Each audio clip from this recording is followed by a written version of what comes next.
आज हम पढ़ेंगे श्वसन। तो परिभाषा देखते हैं।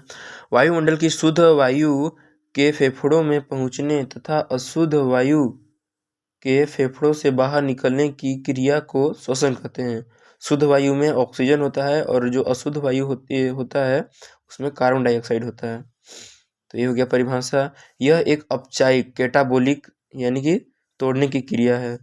एक होता है एनाबोलिक, एनाबोलिक मतलब जुड़ने की क्रिया, और कैटाबोलिक मतलब टूटने की क्रिया। तो यह एक अपचायिक टूटने की क्रिया है। अब श्वसन क्रिया में देखेंगे, स्तनधारी जो होते हैं उनमें फेफड़ों से होता है, लंग से, और कीट जो होते हैं कीड़े मकोड़े, और उसमें श्वास नली यानी कि ट्रेकिया, श्वास नली से ही वो ले लेते हैं। और जो जलीय जीव है जो पानी में रहते हैं वो अपने गिल से लेते हैं। और जो मेढक है ये जब ये पूर्ण विकसित होता है तो ये अपने मतलब फेफड़े से लेता है।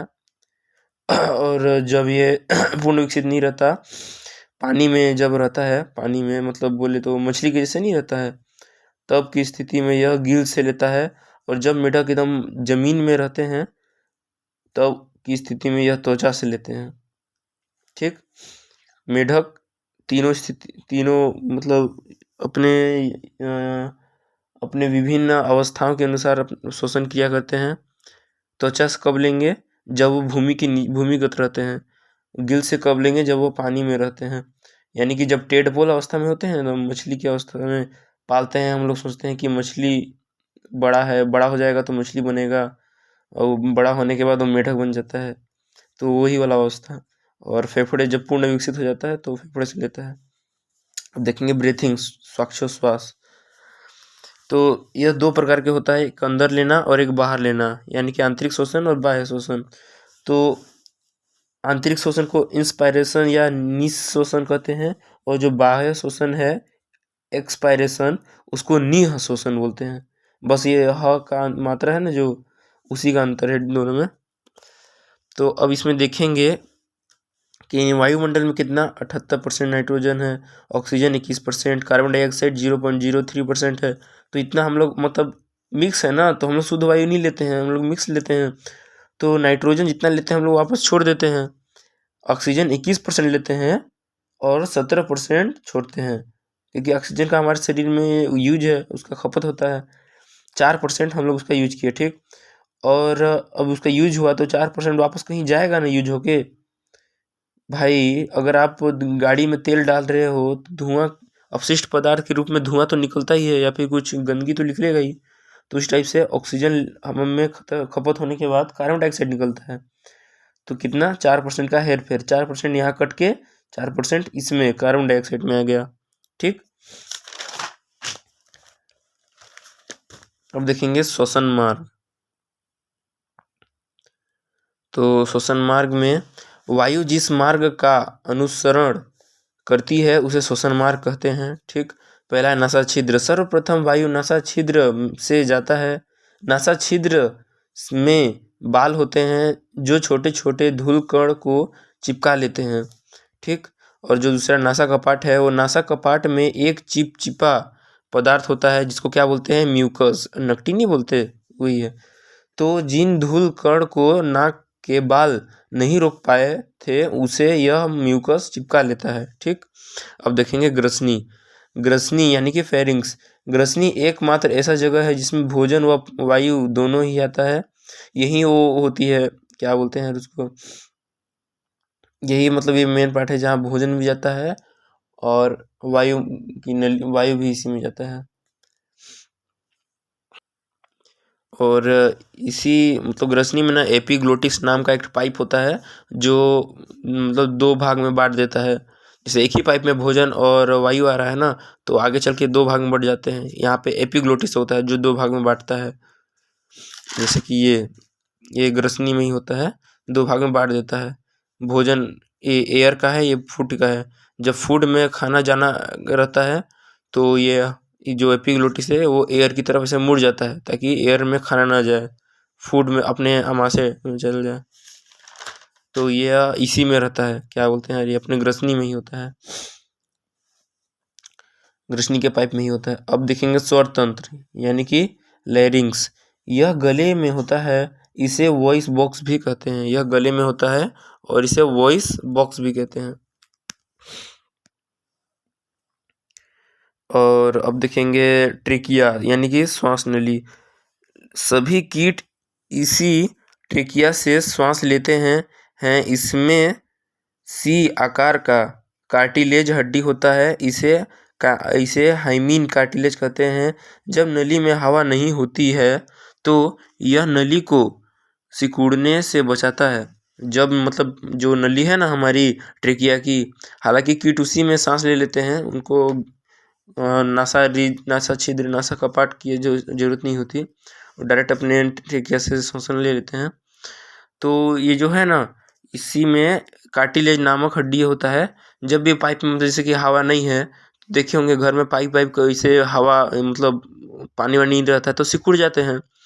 तो हमारी जो श्वसन नली है वो भी इसी तरह सिकुड़ ना जाए, इसलिए उसमें कार्टिलेज की हड्डी होती है जो कि सी शेप की होती है, पूर्ण रूप से जुड़ी नहीं रहती है, इतना में रहती है, ऐसे एक साइड से खुली रहती है, ओपन रहती है। अब देखेंगे ब्रोंकाई। जब ट्रेकिया का निचला सिरा दो भागों में बटकर फेफड़ों में पहुंच जाता है तो इस भाग को ब्रोंकाई कहते हैं। जैसे कि ये देखिए, ये जो दिख रहा है ना, ये ऐसे ऐसे किया है मैंने, ये हड्डी है कार्टिलेज, सी शेप का दिखाना चाह रहा हूँ। और फिर ये जो यहाँ से मुड़ गया है ना दो भागों में, जो मुड़ा हुआ भाग है वही है ब्रोंकाई, उसको बोलते हैं ब्रोंकाई। यही दो भागों में बट जाता है और फेफड़ों में पहुंच जाता है। और फेफड़ों के आगे जो शाखा नुमा है ना, उनको ब्रोंकियोलेस बोलते हैं। ब्रोंकाई आगे की ओर कई छोटे छोटे भागों में बट जाता है, जिसे ब्रोंचियोलेस कहते हैं। ये जो आगे चल के जो शाखा नुमा संरचना है ना, इन्हीं को बोलते हैं ब्रोंचियोलेस। अब अल्वेली में आते हैं, वायु कोष्ठ। ब्रोंचियोलिस के मुंह पे गुच्छानुमा आकृति होती है, इसे अल्वेली कहते हैं। ठीक, गुच्छानुमा संरचना आपको दिखा दूं, ये देखिए गुच्छानुमा जो मुंहाने पर है, इसी को बोलते हैं अल्वेली। यही ब्लड में मिलता है वायु, ब्लड रुधिर। अल्वेली के बाद श्वास रक्त में चला जाता है। अब कोशिका में क्या क्रिया होती है उसको देखेंगे इसके पश्चात। तो रक्त वायु को कोशिकाओं को दे देता है। यह वायु कोशिका के अंदर माइटोकॉन्ड्रिया में चला जाता है। इसमें वायु द्वारा क्रेब्स चक्र चलता है और ग्लूकोज का निर्माण होता है, फेफड़े निर्माण होता है। ठीक, जो फेफड़े है ना, फेफड़े की दोहरी झिल्ली जो होती है ना बाहर की, उसको प्लूरा मेम्ब्रेन कहते हैं। अब देखेंगे डायफ्राम। तो श्वसन की क्रिया में यह डायफ्राम बहुत ही मदद करता है। 70% डायफ्राम मदद करता है। देखिए अभी आपको पता चलेगा, जब हम सांस लेनी होती है तो यह डायफ्राम नीचे चला जाता है, और जब हमें सांस छोड़नी होती है तो यह फेफड़े में इतनी फेफड़े में इतनी ताकत नहीं है कि वह स्वयं सांस छोड़ सके, इसलिए डायफ्राम नीचे से ऊपर की ओर दबाव देता है, जिससे वायु फेफड़े से बाहर चला जाता है। यह डायफ्राम मांस का होती है। गर्भवती महिला में डायफ्राम का कार्य उनके पसलियां करते हैं। ठीक ना, जो आप बोलेंगे गर्भवती महिला के जो पेट फूले रहते हैं, आप बोलेंगे कि उसका डायफ्राम तो एकदम बाहर रहता होगा, मांस का तो रहता है डायफ्राम, तो उसका डायफ्राम कैसे काम करेगा? तो उस टाइम गर्भवती महिला के डायफ्राम का कार्य उनकी रिब्स है ना, पसलियां, वो करती हैं। अब देखेंगे एपिग्लोटिस। यह ग्रसनी में होता है। यह मस्तिष्क द्वारा यह नियंत्रित किया जाता है। जब यह हमारे राइट की ओर घूमता है तो भोजन की नली खुलती है, और जब यह लेफ्ट की ओर घूमता है तो वायु की नली खुल जाती है। ठीक, इतना समझ गए होंगे। अब जब भी जैसे कि मान लीजिए कहीं आप हिचकी भी इसी के कारण आता है ना, जैसे कि मस्तिष्क पे कंट्रोल रहता है इसका, हम इसको कंट्रोल नहीं करते हैं। ऐच्छिक पेशी नहीं है इसकी, अनैच्छिक पेशी होती है। मस्तिष्क से ये कंट्रोल होती है। तो कभी क्या होता है, हम मोबाइल चला रहे हैं या कहीं खोए हुए हैं या किसी को सोच रहे हैं, तो मस्तिष्क कहीं खोया रहता है, वो बिजी रहता है और एपिग्लोटिस को इसकी मतलब वो क्या आ रहा है नली में इसकी पुष्टि नहीं कर पाता है वो, क्योंकि मस्तिष्क ही इसका फैसला करता है ना कि अभी इसको किधर घूमना है, एयर आ रहा है, एयर आ रहा है तो एयर के लिए खुलना है कि भोजन के लिए। तो कभी भोजन ये एयर वाले में भोजन जाने लगता है तो हमें हिचकी आता है, जिसके कारण भोजन वापस ऊपर जाता है और भोजन वाले नली में चला जाता है। अल्वेओली में ऑक्सीजन पहुंचता है तो वहां से हीमोग्लोबिन उस वायु को संपूर्ण शरीर के कोशिकाओं में बांट देता है। शरीर के कोशिकाओं में बांट देता है। इसके बाद हीमोग्लोबिन वहां से कार्बन डाइऑक्साइड को वापस फेफड़ों के एल्वियोली को दे देता है। फिर श्वसन के साथ कार्बन डाइऑक्साइड शरीर से बाहर चली जाती है। जैसे श्वसन सांस ले रहे हैं तो सांस जैसे छोड़ते हैं तो सांस लेने पर कोशिकाओं में गया शुद्ध वायु, फिर छोड़ने पर उनमें से जो कार्बन डाइऑक्साइड रहता है ना, जो यूज हो गए रहते हैं, ऑक्सीजन जो खराब हो गए रहते हैं, तो कार्बन डाइऑक्साइड युक्त पूरा जो रहता है अपशिष्ट वो श्वसन के ही माध्यम से चला जाता है। अब देखेंगे हीमोग्लोबिन के वजह से ही रक्त का रंग लाल होता है।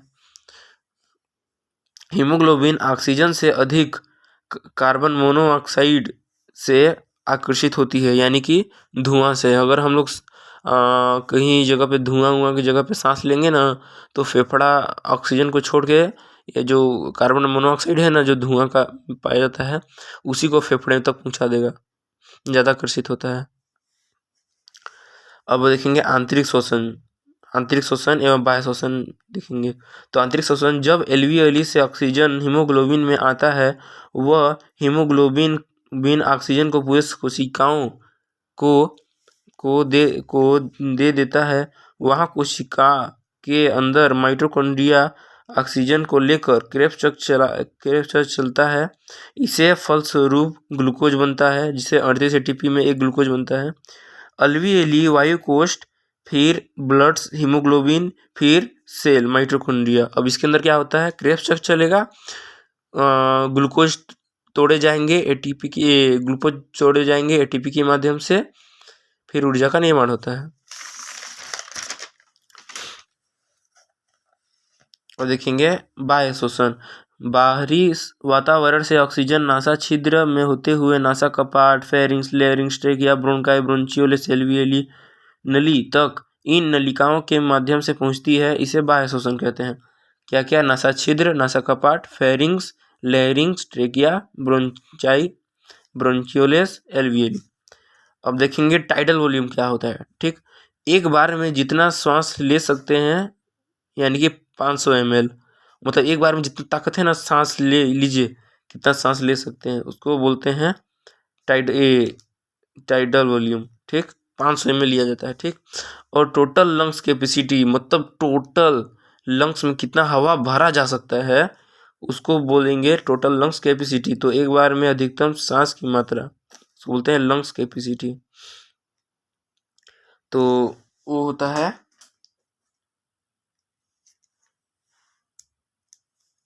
6,000 ग्राम, यानी कि 6 लीटर।